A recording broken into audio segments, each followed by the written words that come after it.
ഈ കുട്ടികളെ കള്ളത്തരം പഠിപ്പിച്ചതും നിങ്ങൾ തന്നെയാണ്.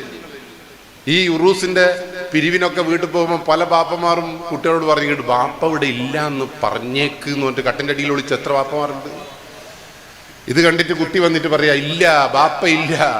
ജീവനോടെ ഇരിക്കുന്ന ബാപ്പയെ കട്ടിന്റെ ഉള്ളിലാക്കിയിട്ട് കളവ് പറയാൻ പഠിപ്പിച്ച ആരാണ് കളവ് പറയാൻ പഠിപ്പിച്ചതെന്ന് ചോദിച്ചാൽ സ്വന്തം ഉമ്മയും ബാപ്പയാണ്. പിന്നെ എങ്ങനെയാ കുട്ടി കള്ളത്തരം പറയാൻ എടുക്കുക? ബാപ്പനെ കൊല്ലുന്നതിന് അപ്പുറമുള്ള കള്ളത്തരം വേറെ ഉണ്ടോ?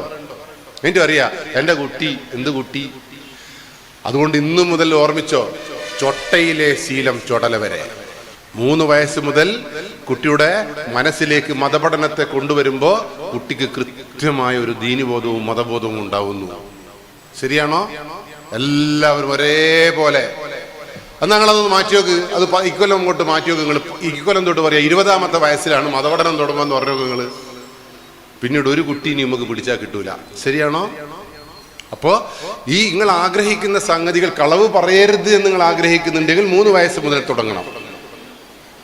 നിങ്ങളെ മക്കൾ ലഹരി വസ്തു, വേണ്ടാത്ത ലഹരി, കള്ളും കഞ്ചാവും ഉപയോഗിക്കരുത് എന്ന് നിങ്ങൾ ആഗ്രഹിക്കുന്നുണ്ട് എങ്കിൽ 3 വയസ്സ് മുതൽ തുടങ്ങണം ശീലം.